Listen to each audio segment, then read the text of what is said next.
Hi, this is Natalie. Thank you for listening to Crossroads Church, where we are bringing a real God to real people. I believe you'll be inspired by today's message.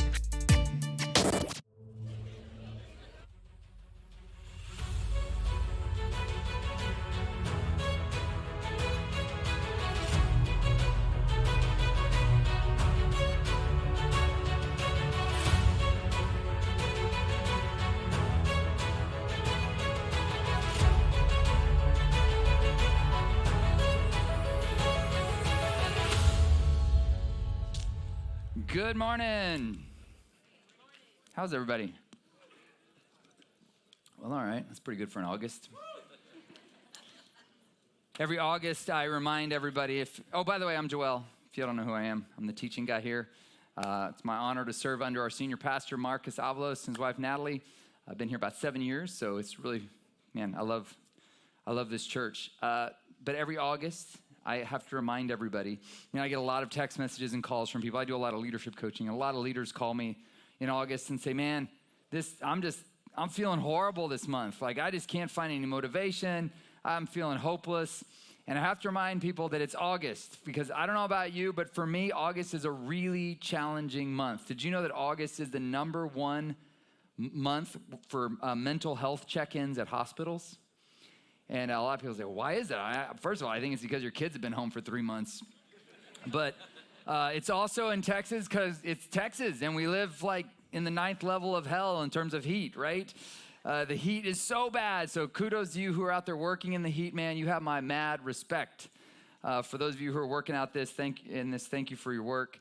But just keep that in mind, because a lot of people go, man, August is so horrible. And another thing in August is I'm bleeding money. It's like everybody wants money from me in August. My daughter's school, and it's just money, money, money, money. I had a gate that got hit the other day, and the guy's like, that'll be $2,000. I'm like, oh. So money, money, money. Anyway, it's August, so keep your head up. We'll get through this. I have to remind myself all the time, guys, fall is just around the corner, about 3 months. By December, fall will be here.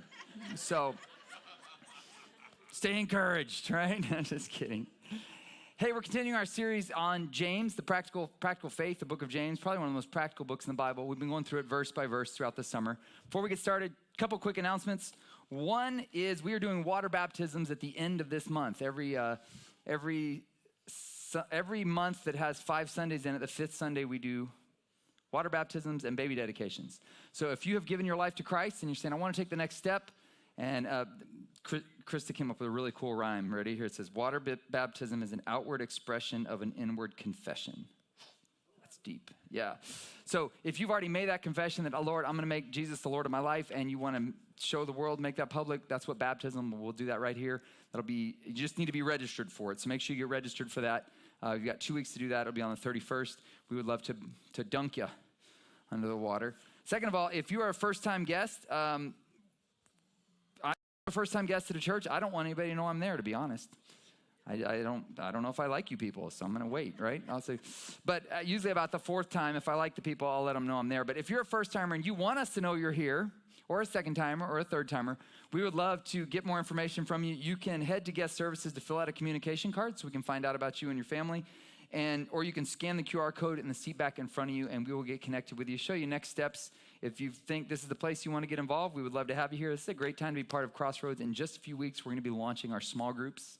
So that's an incredible way to get involved and get connected. Sometimes when a church gets this size, it can be hard to maybe feel like you're part of the inner workings. The best way to do that is through small groups. So we'll be talking more about that coming up. All right.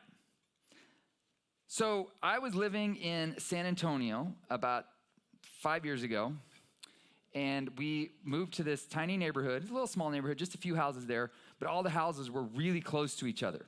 So we had a little house in a small neighborhood, but the closeness of the houses didn't really bother me, because when we moved in, the neighbor next to me and the 2 houses on either side of me, nobody was in them. On one side was somebody who was a professional basketball player in the Philippines.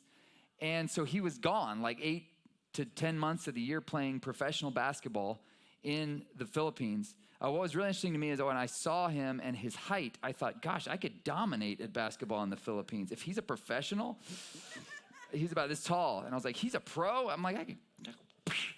Anyway, cool guy, really cool guy. but he was never there, so that was great. Then the person next to us, there were some doctors from Mexico, and they just had this house. They just came up for 2 or 3 days a year to shop. So they were never there. So it really felt quite peaceful. I had this house, but I had neighbors, but there was nobody in the houses next to me. And then COVID hit, and a guy moved into the house where the Filipino basketball player lived. And this guy was an odd duck. He always kept his windows open, always. So remember that year that like it froze like crazy for multiple days and there was no electricity? That guy had his windows open, okay? The summer would come and it'd be piping, like burning up hot outside. We're dying inside with air conditioner, and he had his windows up, and he was always sitting on his porch. And every time I go out back, I could smell something herbal wafting over the fence. And I'd be like, and he had this dog. He brought this huge German Shepherd, and it would bark and yelp and whine all hours of the day and night.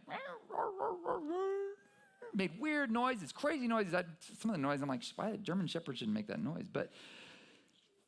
And the dog would, like, when we'd be outside in the back, I'd be grilling or something, the dog would come and jump and hit the fence, and the whole fence would go like this because it was a huge dog. So I started getting really irritated. Well, first of all, I got irritated because I finally had a neighbor. But then I started getting irritated with this guy. And so one day I poked my head over the fence, and I was like, hey, man, how are you? And he's like, it's like, hey, no, you enjoy being in the back a little bit. Maybe you think you keep that dog a little bit, maybe bark a little less or something? And he goes, it's like, this is so weird. Like, he didn't say anything. His eyes were kind of glazed over, and then I realized, oh, the herbs. But he was just out of it, right? And so, but I kind of started getting obsessed with this guy and his dog. So much so that my wife was like, you are a weird, like, you're a crotchety old man. I'd be always like, what's he doing now? What's he doing out there? Why didn't he ever go inside? And I started like having theories about why he never went inside. I'm like, what's he, all these weird things. So finally I started thinking, man, this is really messing with my mental peace. And I started thinking, man, if I could just get some space between me and my neighbors, I could really have some peace. I could really think. I wouldn't have to be obsessed with this crazy, like, I feel like a prisoner in my own home. Well, God provided 16 and a half acres for us, and we moved out to the middle of nowhere in the hill country, and we moved out there. And you guys, you know what? I still ain't got no peace. And have you ever noticed this about us? Every one of us, if we were to talk for a minute, every one of you in here, you've got something in your mind that you say, man, once I have blank, then I can blank. Once I have some space between me and my neighbors, I'll have some peace. And then you get the space, and then you realize there's a whole other set of problems that take away your mental peace. Anybody notice that? Me, like, now I live in the country, and there's always something that needs to be worked on. And I'm like, oh, if I could just have no maintenance, I'd be at peace. But we all have this, right? Man, once I have a little bit more money in the bank, then I can spend time with my family. But for now, I got to work, right? These are my working years. I got to work hard and put all that money away. And meanwhile, your kids are getting older, and they're 18, and you still don't have the money in the bank. And you missed out on all that time. Here's another one. Once I have an apology from them, then I can forgive. Anybody out there? Kind of got quiet in here. Well, I'll get over it once they apologize. And we're always putting off contentment, peace, until the once I have. Anybody relate to that? I hear men all the time that say this. Well, once I've got my work out of the way, then I can think about spiritual matters. And you get older and older, and you never really worked on the spiritual side of yourself, and you're starting to wonder if there's something you've been missing. We all have something in our life where we go, man, once I get this, I can get that. But the fact is, oftentimes we get that, and then we're still unhappy. You call it location sickness. People will say, well, I'm just not happy here, but once I go over there, I'll be happy. And then you move over there, and then you find you're still not happy because you brought you with you. Wherever you go, there you are. What that means is, for me, most of the time, I am the problem. The reason I'm miserable is because I brought me with me everywhere. Now, if I could leave me behind, I'd be happy. But we have to bring us with ourselves. And so what we've got to learn to do is be content and recognize the value of today. And not even more so than today, this moment right now that we have. So James picks this up. In James 4, he says this. He says, now listen, you who say today or tomorrow we'll go to this or that city and spend a year there, carry on business and make money. Why, you don't even know what will happen tomorrow. What is your life? You are a mist that appears for a little while and then instead, you ought to say, if it's the Lord's will, we will live and do this or that. As it is, you boast in your arrogant schemes. All such boasting is evil. If anyone then knows the good they ought to do and doesn't do it, it is sin for them. So there's a bunch of stuff I want to unpack in this verse. The first thing I think is important to look at is the idea that we just don't know how long we have on this earth. You do not know how long you're going to have. Your life is a mist. I read a thing the other day that said the average human has between 3,800 and 4,000 weeks to live. It's a pretty crazy thought, right? 3,800, 4,000 weeks to 4,000 weeks is the average human you get. That's not that much time in the scope of things. And we don't know. We don't even know that you don't even know that you have tomorrow. I heard a story about a guy, and he was one of the first people to climb Mount Everest, which Mount Everest is insane, okay? I've been to Mount Everest base camp, and I remember that night I slept at base camp, sleeping in my tent, looking up at this huge mountain and thinking, that mountain is 2 miles higher than where I am now, and I'm already miserable. I have no desire to climb that mountain. Well, there's this guy who heroically conquered that mountain. He conquered Mount Everest, one of the hardest, most dangerous things anyone can ever do. He came home and got hit by a garbage truck just a few miles from his house while he was out running. You're like, wait, that's not how the story's supposed to end. The dude climbed Mount Everest. He's supposed to end freezing on a mountain somewhere. Nope, got hit by a garbage truck. That's a powerful message because how many of us, we've conquered things and you go, oh man, if I got through that, I can get through anything. But we just don't know how much time we have. So my main message this morning, if you walk away with nothing else, lock this into your head, is this. You don't own tomorrow. So honor God with today.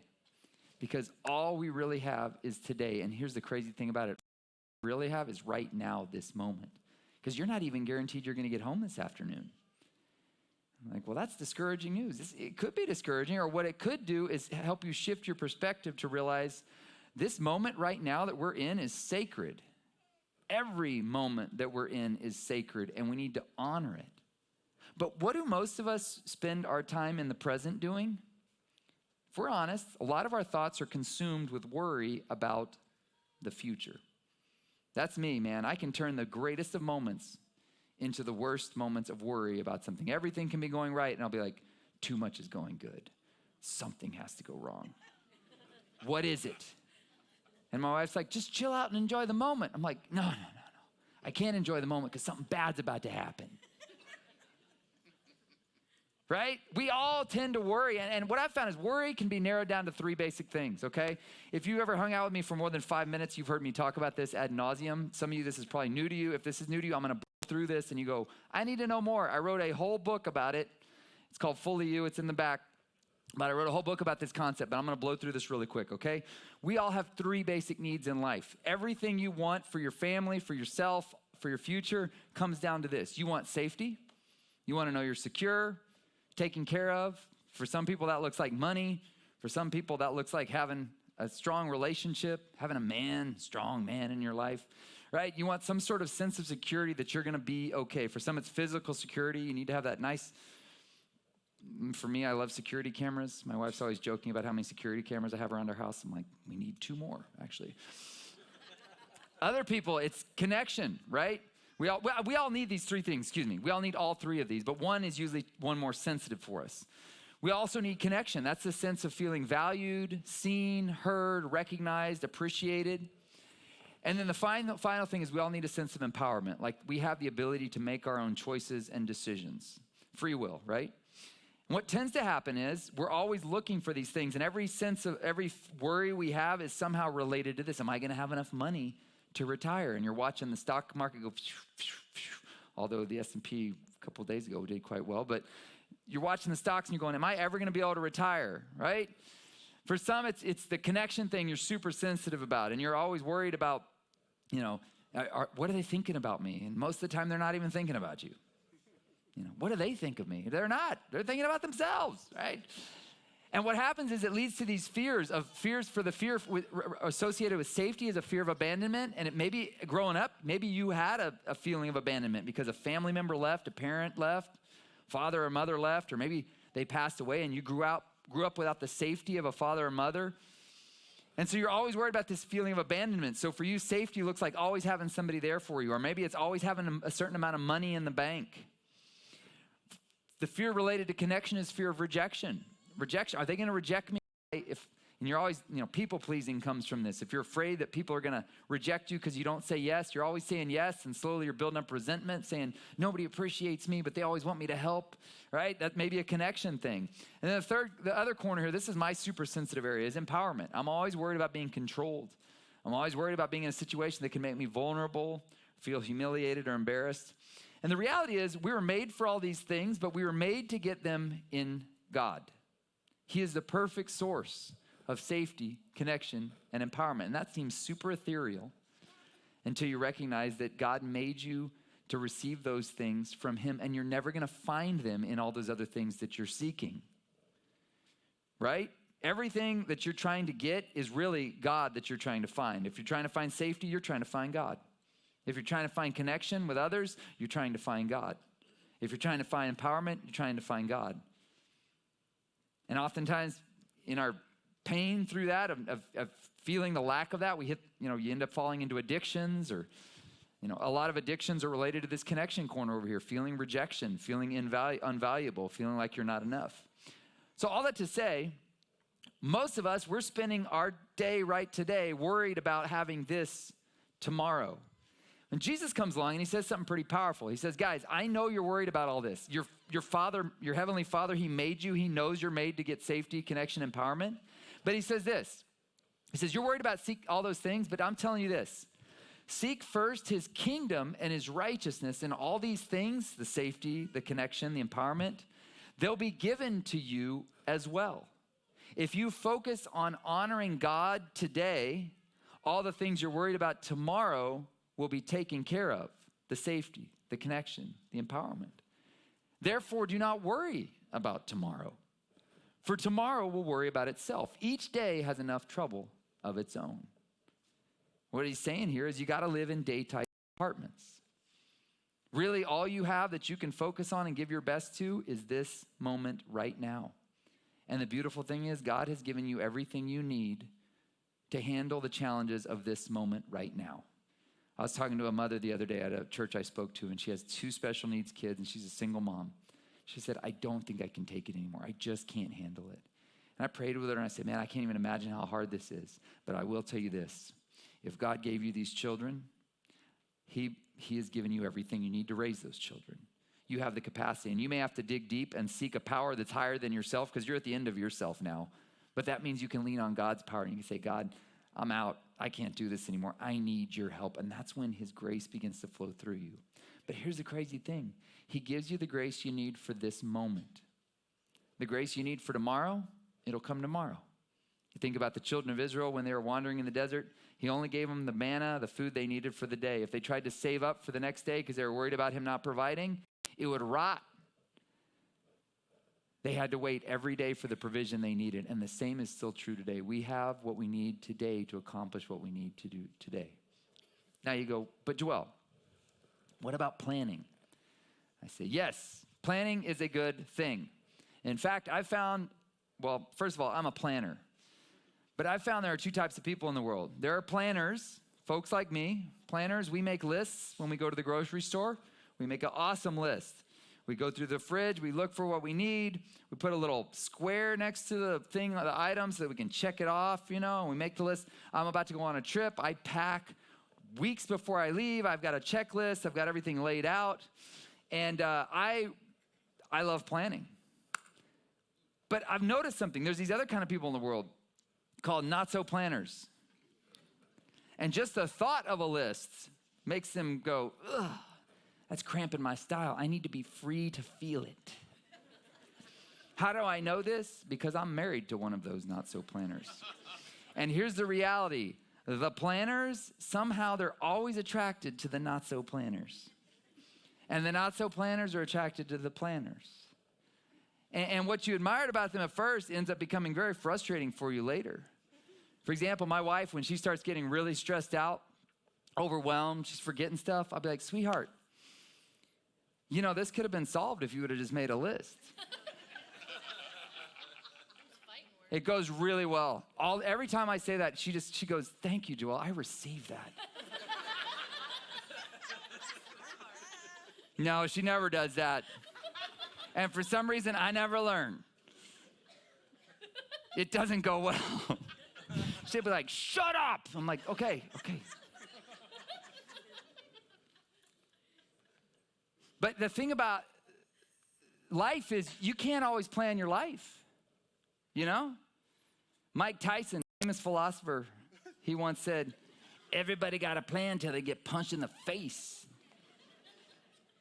And you've probably had a plan, and you got punched in the face. And sometimes we call out to God and we're like, God, my plan. And he's like, yeah, that was your plan. You gonna roll with my plan? But God, it was a good plan. He's like, maybe. But here's the reality. God's plan for your life is what you would want your plan to be if you knew all the details. But we don't know the details. And sometimes we beg and kick and get mad and frustrated with God because our plans fell apart. And the reality is, a lot of times the plan wasn't even his plan. And we need to plan, but I believe planning should not be for just dictating the future. I believe we should plan and hold things lightly. In fact, that's what Jesus, he tells this parable. He told this parable where he says, the ground of a certain rich man yielded an abundant harvest. So he thought to himself, what shall I do? I have no place to store my crops. Then he said, this is what I'll do. I will tear down my barns and build bigger ones, and there I will store my surplus grain. And I'll say to myself, you have plenty of grain laid up for many years. Take life easy, eat, drink, and be merry. Now, one of the fascinating things about the wonderful age in which we live is we live in a time of abundance. We have the provision we need. We don't ever really have to worry about not having something we need. The only time I've been worried about not being able to get something I need at H-E-B was during COVID when all you fools took all the toilet paper. But before that, I was never worried about going to H-E-B and not having what I need at the time, right? And that's the beauty of the time we live in. Because we always pretty much have what we need provided for, we can actually start to plan. But when you can start to be under this illusion that you actually have some control over the future. But the reality is, all it takes is 1 minute to realize, man, everything can change in an instant. And that's what this story goes on to say. But God says to him, you fool, this very night your life will be from you. Then who will get what you have prepared for yourself? And this is how it will be with everyone who stores up things for themselves: safety, connection, empowerment, but is not rich toward God. And that's my final point this morning, is we don't necessarily know what the future holds. And it's good to plan, but planning should just be, the best planning is this: I don't know what's ahead, God, but I'm gonna make sure I've got a plan to do the best I can with what I have right now. Because that's all you have right now, is this moment. And if God believes, if God has something planned for you in the future that you need more of, he'll give you that when you need it. But you've got to take the step right now. And this is where James closes this passage with a pretty intense statement. He says this: so if anyone then knows the good they ought to do and doesn't do it, it is sin for them. This is pretty potent, because here's what it's saying. I always think of sin as me doing bad things. But he's saying you can actually sin by not doing good things that you know you're supposed to do. And so you say, yeah, I'll forgive them once I get an apology. And it's pretty clear in the Bible that you choose to forgive somebody whether they apologize or not. And the only moment you've got right now guaranteed to be able to do that forgiveness, to forgive them, is right now. You go, well, I'll start giving and being generous when I've got a little bit more in the bank. Probably not. You'll probably just be worried a little bit more because there's more money, there's more problems you got to deal with, right? The challenge we have every day is to say, what is the good thing I know I need to do right now? And oftentimes that may not fit necessarily in what the plan you had for your future, but if there's something that you're supposed to do right now and God puts it in front of you in this present moment, you need to honor what he has asked you to do in this moment. I had a friend, he lived in Mexico, and I went down one day and he's a missionary, and I was like, what do you do all day? He's like, oh, we do ministry stuff. I was like, okay. He's like, I'll show you tomorrow what we do. We woke up early in the morning. We pulled out all these tools. We were going to make a bench, a wooden bench. As soon as we got the tools set up, somebody knocked on his gate and said, hey, there's a lady down the street and her electricity is really messing up. Could you come take a look at it? So my friend and I, we loaded up in the car, went down and started working on this lady's electricity, had to rewire her whole house. We came back at noon, had lunch, went back to get working on the bench, and somebody else knocked on the gate and said, hey, could you come pray for this guy? I think he's on his deathbed down here. So we ended up packing up, went down there and prayed, then ran into somebody else. Anyways, the whole day, by the time we get home, we didn't get the bench done. I said, man, what? We didn't get anything done today. And my friend looked at me and he goes, what are you talking about? He's like, we did a ton of stuff today. I was like, no, but we didn't get the bench built. And he's like, the bench didn't even matter. He said, don't you realize my ministry is distractions? I thought, what? He said, you were so focused on the bench, but God was placing ministry opportunities right in front of us all day long, and we seized them. So we did the good that was called upon us in that moment, and that's all we had. And the bench may never get built. But the bottom line is, if you have something you need to do right now, you need to do it right now. Because to not do it, I didn't say it, James said it, it's sin. So what is it right now? That'd be my question this morning, that you know you need to do. What's the thing you need to step into in obedience? Some of you need to pick up the phone, get over your pride, and apologize for what you did. Make the connection with that kid or with the spouse. For some, you need to be generous, and you need to start it today. You go, I'm going to start being generous, and I'm going to trust the Lord's going to provide for me. What is it you need to do?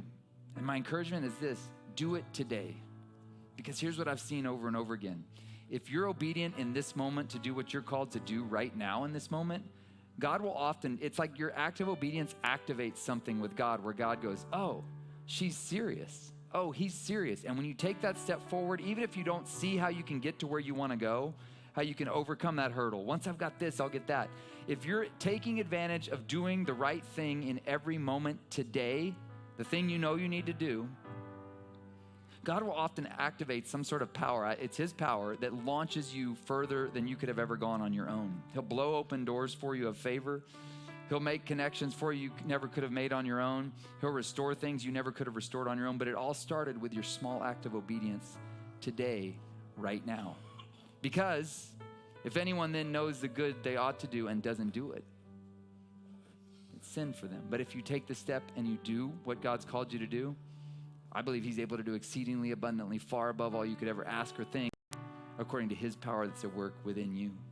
But you've got to take that first step, and I believe God's going to bless that in your obedience. You guys receive that? Let me pray for you. Father, we thank you that you are working all things together for your good and for the good of those who are called according to your purpose. So I just pray, Lord, that every one of us in our mind, we've got something we know we need to do. Whether it's reach out to that person, whether it's sign the paper, whether it's step out in faith. I pray that we would do that, Lord, knowing that this is all we're guaranteed, and that as we focus on today, Lord, you provide for tomorrow. And we thank you for your provision. If you're here this morning, you've not given your life to Christ, I'm going to say a prayer in just a second. If you say this prayer and you mean it, God is going to come forgive your sin. He's going to transfer you out of the kingdom of darkness and set you up with him in eternity. And it starts when we say this prayer. Let's say it all together. Lord Jesus, we repent of our sin. We turn from our way and we turn to your way. Help us walk in your truth. Amen. Hey, if you just said that prayer, welcome to the kingdom of God. We've got some resources for you to help you out under the Do It Again sign back there. You can pick that up. I pray you guys have a blessed week. We will see you next Sunday. You're dismissed.